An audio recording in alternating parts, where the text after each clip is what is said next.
And next one up is Madli Linder from the Nature Department of Environmental Agency. So Madli, floor is yours.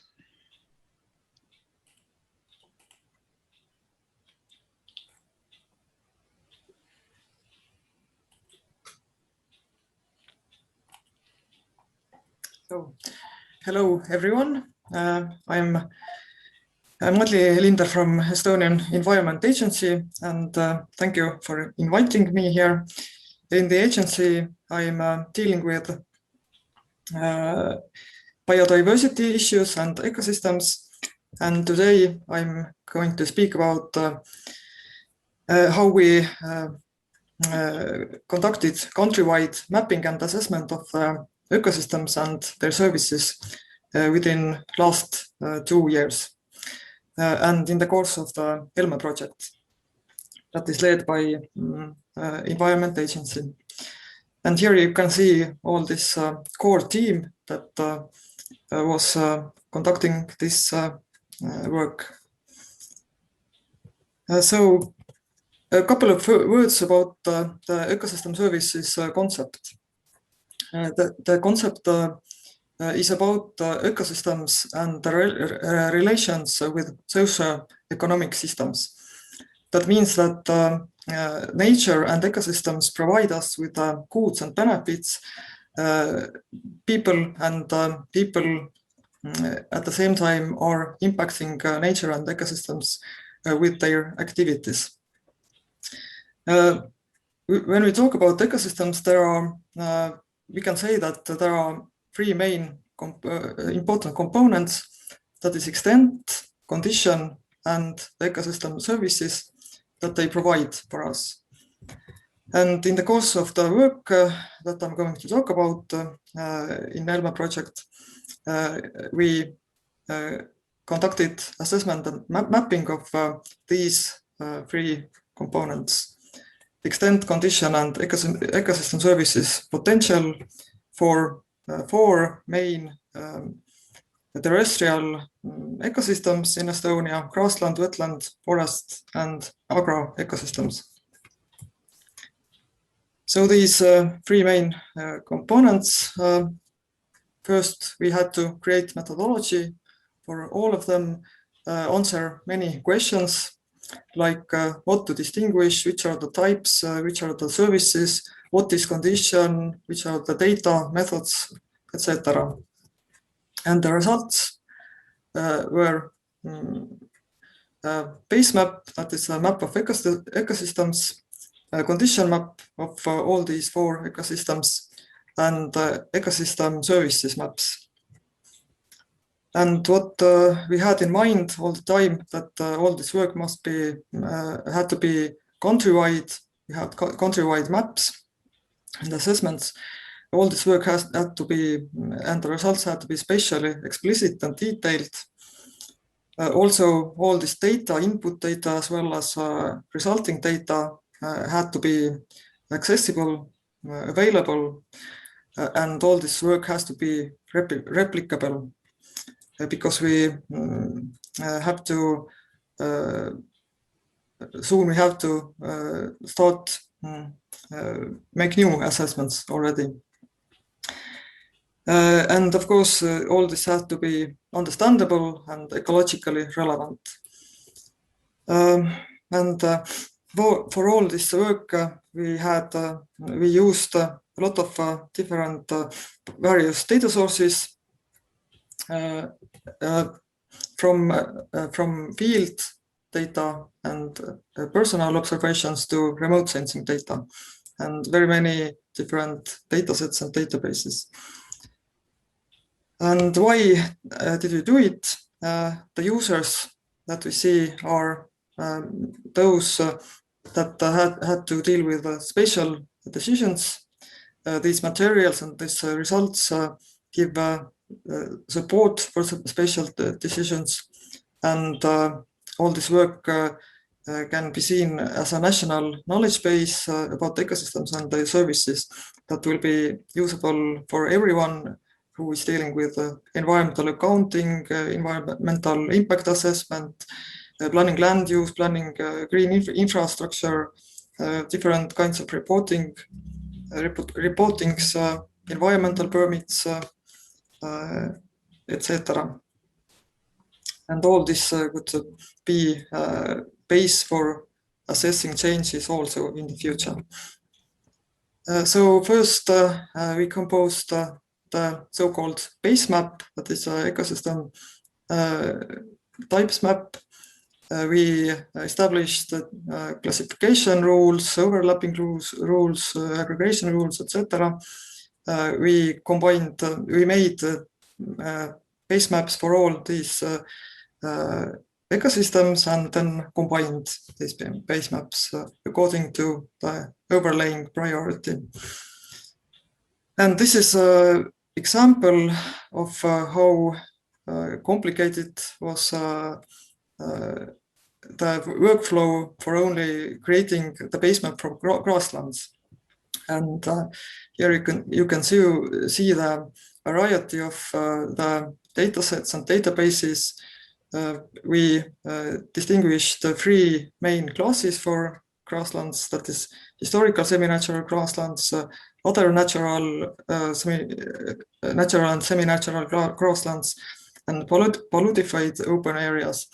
And only for historical semi-natural grassland, we had to use 6 different datasets.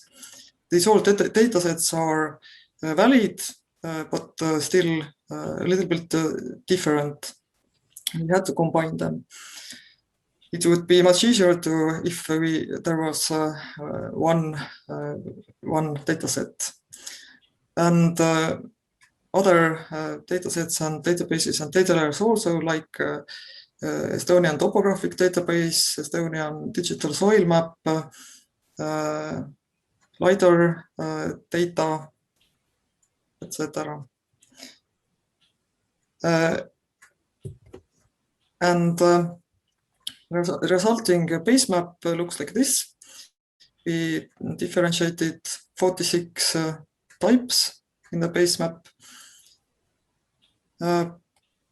This is serves as a basis for all this condition and ecosystem services mapping. So the next step was defining and mapping ecosystem condition. We established rules and conditions for all these ecosystems, different number of classes for each ecosystem, different parameters that we had to consider. For example, for grasslands, maintenance information, historical habitat continuity, overgrowth rate, restoration status.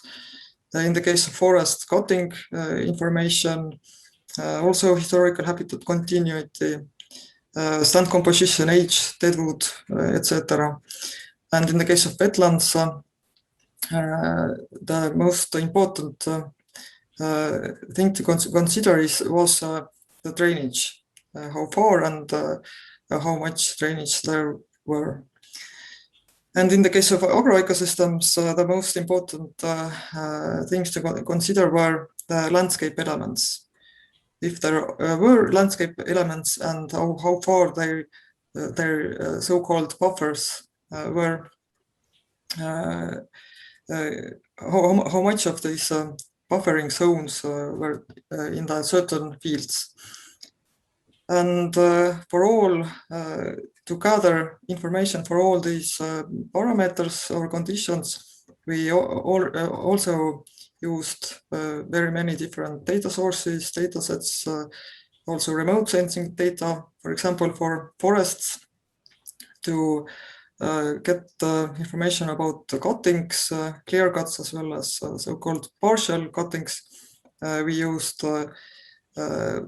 amongst other data, remote sensing data from the project that was finished last year, that was ordered by Environment Agency and was conducted by REACH-EU, and that has data layers about forest resources. And as far as I know, it in the future it could be related to ESTHub, and all this information could come straight from ESTHub. And all these data sets that we used, we tried to use existing data and also existing data from other projects, like this forest resources project from last year. So the condition map looks like this. We have different levels of detail available for the condition maps. This is one example. The classes for each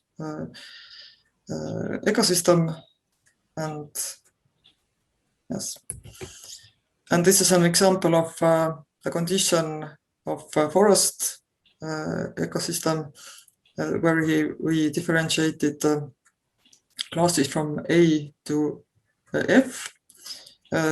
Actually, it is a scale of naturalness. A is the most untouchable class of forest condition, and F is recently cut areas. And yes. So the third component, the largest, was the ecosystem services assessments and maps. Here you can see the definitions of the three main groups of ecosystem services that are provisioning services, regulation and maintenance services, and cultural services. We assessed and mapped 27 services and 70 indicators in total. That means we have this number of maps. So also, for example, amongst provisioning services, mushrooms, meat, grass biomass, timber, berries, etc. And amongst the regulation and maintenance services, pollination, flood control, habitat provision, greenhouse gases, sequestration, etc. And amongst the cultural services, we mapped different recreational services and inspirational and symbolic services. And I would like to show some of the examples of the ecosystem services also. This is an example of the provision of grass biomass that could be served as service for bioenergy and grazing potential. First step was above ground biomass modeling. About 800 training samples were collected and used. Then 6 vegetation indices were computed, and this was done in ESTHub platform. And also soil organic carbon was used as an input variable, and random forest algorithm was used for modeling. So the second step was finding the potential diversity of the plants with high forage value. For this original list of species pools for elm ecosystem types were composed. Then it was related to the real findings in atlas of the Estonian flora, and this information was supplemented with the information on the forage values of species. And these two layers were combined, and the classes were made simpler, naming it low biomass and high biomass, and potential diversity of species with high forage value, low values and high values. So the map resulted like this. We differentiated 4 classes. If there's a high biomass value and high forage value, then it can be taken as an area with a high grazing potential. If you have a high biomass value and a low forage value, it can be taken as an area with a high bioenergy potential, and so on.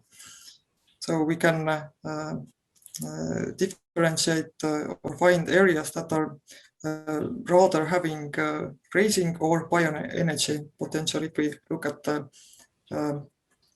composition and the biomass composition and how much the biomass is provided. The other example is potential for spawning in floodplains. Here we calculated two indicators, that is flooded alluvial soils hectares per square kilometer and percentage per square kilometer. And here also Sentinel data was used. We used a product from one previous project that was finished in 2019. So, and here is the result. Here we can see the potential areas where fish have better probabilities to spawn. And the same thing from another perspective. Then I would like to give one more example of a habitat service where we modeled the habitat suitability for in total of 169 species for forest, grassland, wetlands, and agro-ecosystems.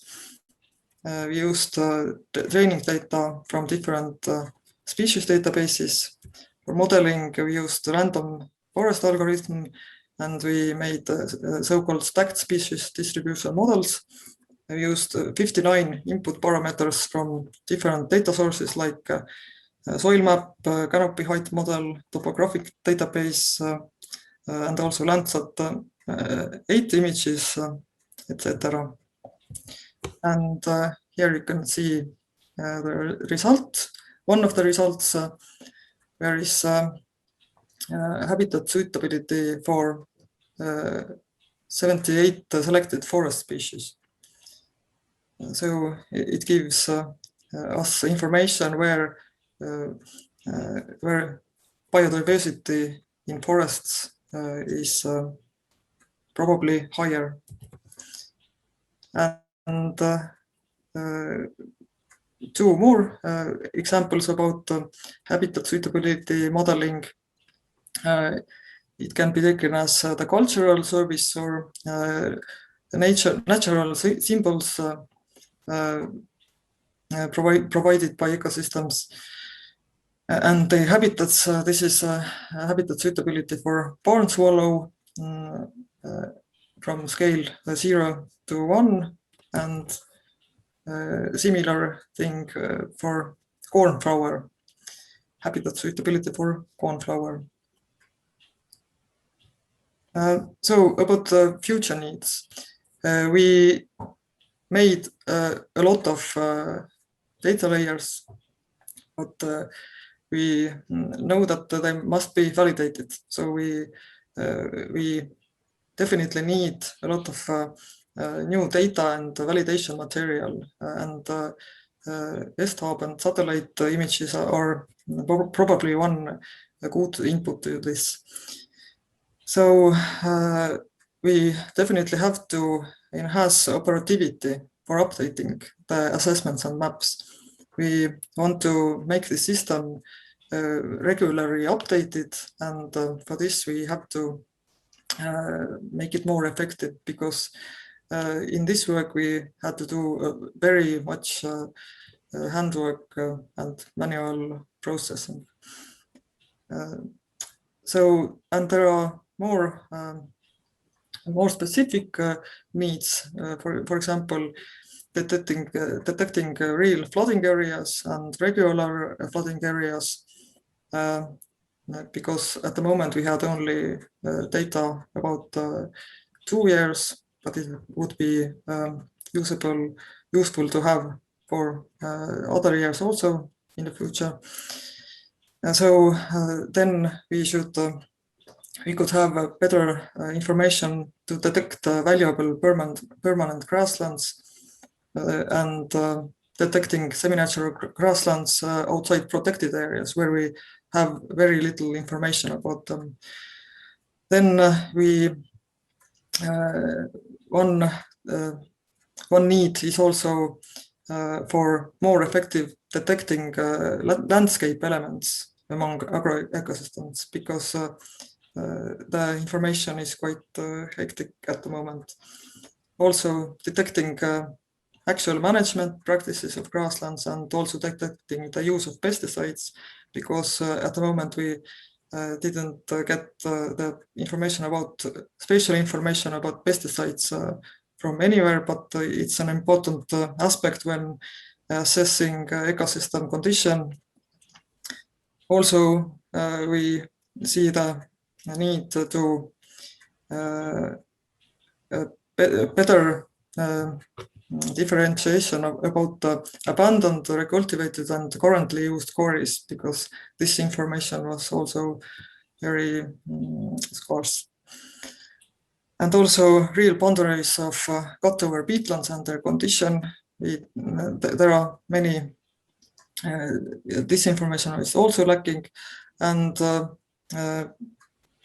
definitely more operative data collection about forest cuttings, clear cuts as well as partial cuttings.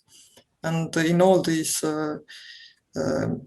cases, we hope to get help from ESTHub also in the future. So thank you.